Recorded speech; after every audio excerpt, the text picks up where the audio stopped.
বিশ্ববিদ্যালয়ের অভ্যন্তরে ছাত্রীর মৃত্যুতে নতুন করে প্রশ্নের মুখে যাদবপুরের নিরাপত্তা। বছর 2 আগে প্রথম বর্ষের ছাত্রের মৃত্যুর পরেই যাদবপুরের ক্যাম্পাসে সিসিটিভি ইনস্টলেশনের দাবি জোরালো হয়েছিল। তারপরে বছর 2 কেটে গিয়েছে, কিন্তু এখনও যাদবপুর বিশ্ববিদ্যালয়ের অধিকাংশটাই সিসিটিভি নজরদারির বাইরে।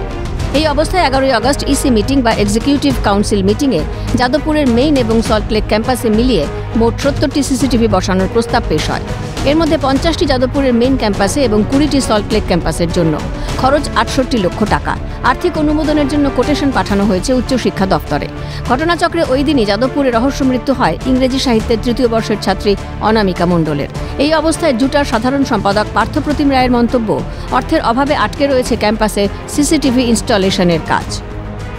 গত 11ই আগস্ট ইসি মিটিং হয়ে গেছে, সেখানে সর্বসম্মতিতে সিকিউরিটি সিসিটিভি সব পাস হয়ে গেছে।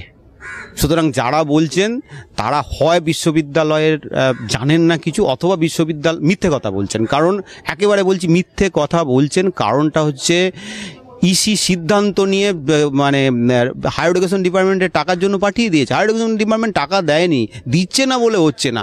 এইটা আসলে মানে এইটা ধামাচাপা দেওয়ার জন্য এটা হচ্ছে। 23 সাল থেকে একটি ছাত্রের মৃত্যুর পর থেকে সিকিউরিটি স্টাফ হায়ার এডুকেশন এসে বলে গিয়েছিল দেবে, 23 সাল থেকে আজ পর্যন্ত দেয়নি। যার ফলে ঘটনাটা হচ্ছে আসলে টাকার জন্য আটকে আছে, অন্য কোনো জায়গায় আটকে নেই। কোথায় সিসিটিভি বসানোয় বিলম্বের জন্য যাদবপুর বিশ্ববিদ্যালয়ের তৃণমূলের ছাত্র সংগঠন এবং অধ্যাপকদের সংগঠন ওয়েবকুপা জুটাকেই দুষছে।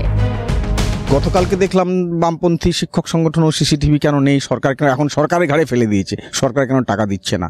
কিন্তু সিসিটিভির লাগানোর জন্য আগে থেকে চেষ্টা করলে টাকা জোগাড় করা যেত। ইসিতে গিয়ে কেন সিসিটিভির বিরোধিতা করেছে, যেখানে হাইকোর্ট থেকে পরিষ্কারভাবে বলেছে আমি এর ডকুমেন্ট আপনারা চাইলে অথরিটি থেকে নিয়ে নিতে পারেন। যেখানে হাইকোর্ট বলেছে যে ইমিডিয়েট এখানে সিসিটিভি ইনস্টল করতে হবে, সিসিটিভি পর্যাপ্ত পরিমাণে নেই, সেটা সবাই জানে, বাংলার মানুষ, সারা ভারতবর্ষের মানুষ যারা এই ভার্ডিক্টটা শুনেছে।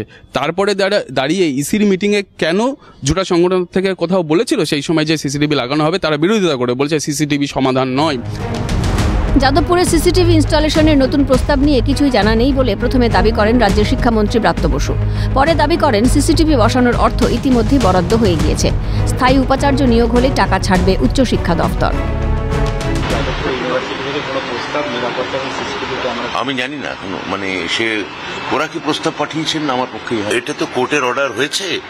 এবার উপাচার্য আমাদের সঙ্গে এক প্রস্ত কথাও এগিয়ে গিয়েছিল, চিঠি চাপাটি বন্ধ হয়ে গেছে, কোনো আমাদের কাছে কোনো মানে কি বলবো কমিউনিকেশন নেই।